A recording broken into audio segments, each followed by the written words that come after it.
हम लोग का विश्वास जीत कर चुनाव लड़ेंगे। फिर लग गए हम लोग। ठीक, चुनावी प्रबंधन में जो खर्च होता है उसके लिए तो मैं भी सक्षम हूँ और जसराज के हर कोई सक्षम था। ये बात भी खुलकर सामने आ रही है कि आपने काफी मदद की उनकी हर तरह से। नहीं, हर तरह से नहीं मदद की। मदद हमने यही किया कि हमने उनका कमान संभाला, कहते हैं ना, कप्तान के रूप में।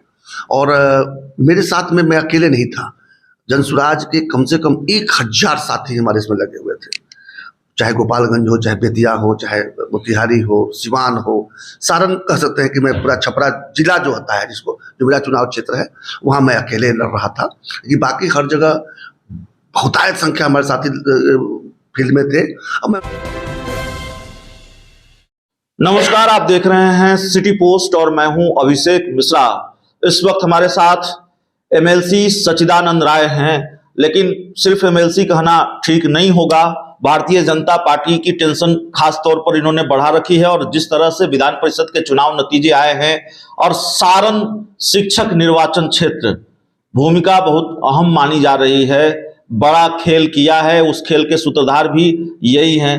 दूसरा सवाल है कि प्रशांत किशोर के साथ मिलकर क्या खिचड़ी पका रहे हैं। विधान परिषद चुनाव पर बाद में आएंगे सर, ये प्रशांत किशोर वाला मामला क्या है, उनके साथ मिलकर क्या खेल कर रहे हैं, क्या खिचड़ी पका रहे हैं? देखिए, मैं तो 7 वर्षों से क्या कहते हैं संसदीय जीवन, मैंने एक सदन का मैं सदस्य रहा हूँ। और जब पहली बार जीत कर गया तो मुझे लगा कि पता नहीं क्या मेरे हाथ में आ गया है, मैं बिहार को बदल दूंगा, कानून बनाएंगे, सदन के अंदर बातें रखेंगे, बहस करेंगे, वगैरह वगैरह सोच कर गया। गया तो पता चला कि मैं तो विपक्ष में था। मेरी एक ही भूमिका थी जो मेरे बॉस ने तय कर दिया कि सदन को चलने नहीं देना है। हो हंगामा करो, नारेबाजी करो, सदन को डिस्टर्ब करो, यही काम रह गया था विधायकों का। तो निराशा हुई कि भाई ये तो माए थे कि सीरियस काम करेंगे, यहाँ पर बहस करेंगे। पूरी तैयारी करके जाता था कि आज इस विषय पर चर्चा करनी है, चर्चा तो दूर की बात है, सदन न चले।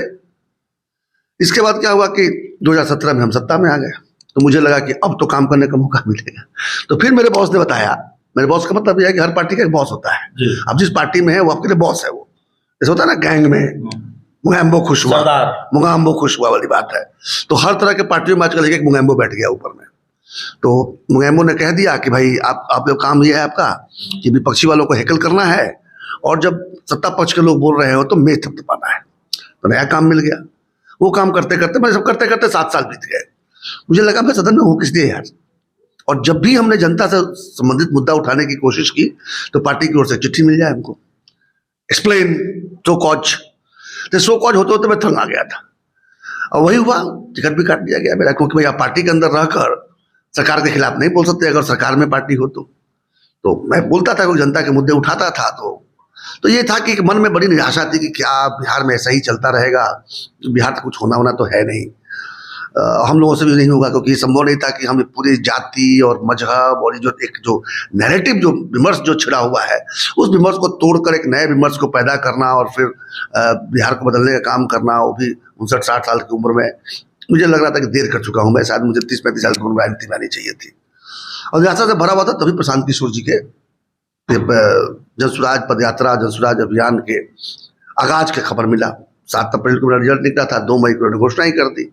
तो वही 5-7 मई के आसपास मैं उनसे जाकर मिला, पूरी योजना को समझा। एक बार तो विश्वास ही नहीं हुआ कि ऐसा कोई व्यक्ति कर सकता है। कोई व्यक्ति ये कहे कि मैं साल लगे, 1.5 साल लगे, 2 साल लगे, मैं 38 जिले, 5000 किलोमीटर चलना पड़ेगा, 10,000 किलोमीटर चले, मैं गांव-गांव जाऊंगा, गाड़ी पर नहीं चढ़ूंगा, साइकिल पर नहीं चढ़ूंगा, टेंट में रहूंगा, सारे गर्मी बरसात में लोगों को जगाऊंगा, वहाँ का एक जमीनी जानकारी इकट्ठा करूंगा और फिर पूरी योजना के साथ में लोगों के बीच जाऊंगा कि भाई आप एक नई राजनीतिक समीकरण नहीं, राजनीतिक एक मंच बनाए और सत्ता परिवर्तन के बदले व्यवस्था परिवर्तन की दिशा में काम हो। मुझे लगा है तो यूटोपियन, लेकिन ऐसा हो जाए तो मजा आ जाए। और फिर मैं बोला कि ठीक है, आप ऐसा कर रहे हैं और सही में करेंगे तो मैं तो देख रहा हूँ कब से यात्रा शुरू करनी है, 2 अक्टूबर से। 5 या 7 मई था। हमने कहा भाई अपने पास 4 महीना टाइम है जज करने के लिए कि क्या करना चाहते हैं। फिर मैं उनको गतिविधियों पर नजर रखने लगा। जिले जिले जाते थे, मीटिंग करते थे, मीटिंगों के क्लिप्स आते थे, उसको सुनता था मैं क्या कह रहे हैं, क्या उनका क्या नैरेटिव सेट करने की कोशिश कर रहे हैं, लोगों से क्या रिस्पॉन्स मिल रहा है, यहाँ वहाँ से भी खबर लेता रहा। लेते लेते देखा कि हाँ सही में 38 जिले तो घूम गए। और 2 अक्टूबर को फाइनली विद्यारवा गांधी आश्रम से पदयात्रा की शुरुआत भी जैसे उन्होंने कहा था वैसा किया। मैं 2 तारीख को सवेरे जाकर उनको पिपरा कोठी में रिसीव किया। वहाँ से मोतिहारी होते हुए हम लोग बेतिया होते हुए बेतिहरवा गए। मंच पर था, आपने देखा होगा, जी, लगातार कुछ अखबारों ने एकदम से फ्रंट पेज पर छापा था। मैं 2 अक्टूबर बात करता हूँ। इसके बाद लगातार मैं उनके साथ संपर्क में रहने लगा। फाइनली 19 नवंबर को हम लोगों ने तय किया कि हम केवल पदयात्रा ही नहीं होगी, एक उपचुनाव आया है उसमें हम भाग लेंगे, तो शिक्षक वाला उपचुनाव है। और उन्होंने कहा कि सीता जी मैं तो पदयात्रा कर रहा हूँ, इस चुनाव की जिम्मेवारी आपको संभालनी पड़ेगी। मैंने कोच वो रहेंगे, कैप्टन में रहूंगा, खिलाड़ी खोजना है। तो खिलाड़ी की खोज में निकल गए, खिलाड़ी हंट में निकले और देखा कि कौन निर्दलीय, हमारी कोई पार्टी तो है नहीं कि हम किसी को सिंबल देंगे, हम समर्थन दे सकते थे कि चलो भाई हमारे अभियान के लोग समर्थन करेंगे। फिर खोजना हमने शुरू किया कि कौन हो सकता है। तो जितने लोग तैयारी कर रहे थे लड़ने की, मुझे उसमें से कोई जचा नहीं। तो मुझे लगा कि सब किसी न किसी दूसरे एजेंडा के कारण ये चुनाव लड़ रहे हैं। किसी को नेता बनना है, किसी को अपनी पार्टी से बदला लेना है, किसी को दिखा देना है कि मैं कितना बड़ा हूँ।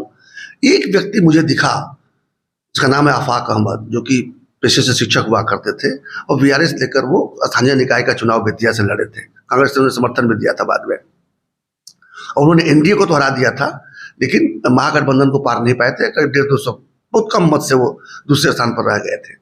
मुझे इस आदमी की सिंप्लिसिटी बड़ी पसंद आई, इतना सहज, इतना सरल कोई व्यक्ति हो और शिक्षक हो।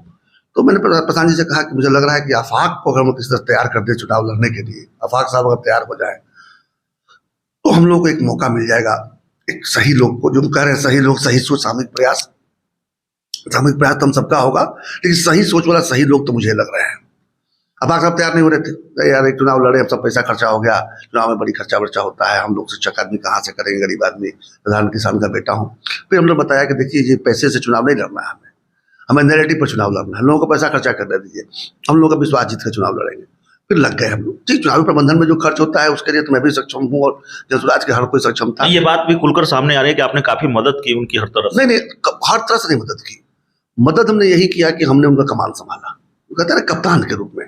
और मेरे साथ में मैं अकेले नहीं था, जनसुराज के कम से कम 1000 साथी हमारे इसमें लगे हुए थे, चाहे गोपालगंज हो, चाहे बेतिया हो, चाहे मोतिहारी हो, सिवान हो, सारण कह सकते हैं कि मैं पूरा छपरा जिला जो होता है, जिसको जो मेरा चुनाव क्षेत्र है, वहाँ मैं अकेले लड़ रहा था। कि बाकी हर जगह बहुतायत संख्या हमारे साथी फील्ड में थे और मैं उनको मॉनिटर करने की कोशिश करता था। और प्रशांत जी तो खैर इसके मास्टर ही हैं।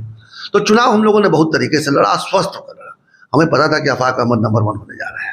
हम तो लिख कर लोगों को गारंटी दे रहे थे कि देखो ये रहा आफाक का नंबर, इसके बाद से ये रहेंगे। नहीं, बोहनी अच्छी हुई है।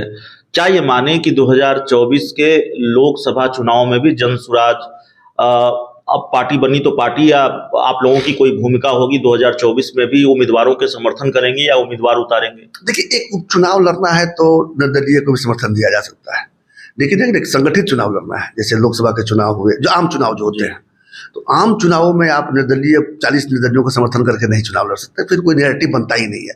तो निश्चित रूप से अगर मुझे लगता है कि ऐसा होगा, लेकिन जब होगा या अगर होगा तो पार्टी बनाकर ही लोकसभा में उतरेंगे। अब यही है कि लोकसभा के चुनाव के पहले शायद आधा बिहार भी कवर ना हो पाए, तो प्रशांत जी पहले सोच कर रखे थे कि पूरा कवर करके तभी हम कुछ करेंगे। देखिए अभी हम लोग तो जनसुराजी लोग जो हम करेंगे, देखिए आधा बिहार भी अगर कवर हो जाए तो एक बार पदयात्रा को वहां स्थगित करके पार्टी बनेगी, चुनाव लड़ेंगे। पार्टी बना के चुनाव लड़ लेना चाहिए, और चुनाव लड़ने के बाद फिर आप बाकी जो आधा बचा हुआ है बिहार, वो विधानसभा के चुनाव तक कवर कीजिएगा। इस तरह की योजना हम लोगों ने सजेस्ट किया है।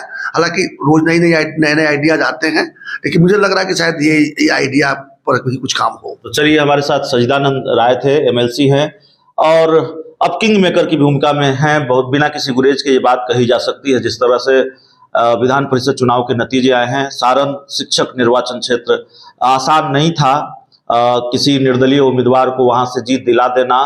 स्वर्गीय केदारनाथ पांडे के पुत्र पुष्कर आनंद वहां से सीपीआई के उम्मीदवार थे और जाहिर तौर पर एक मजबूत उम्मीदवार थे। केदारनाथ पांडे वहां से जीतते रहे, लेकिन ये सीट निकाल पाने में कामयाब रहे आफाक अहमद, जिनको समर्थन किया प्रशांत किशोर ने, सचिदानंद राय ने।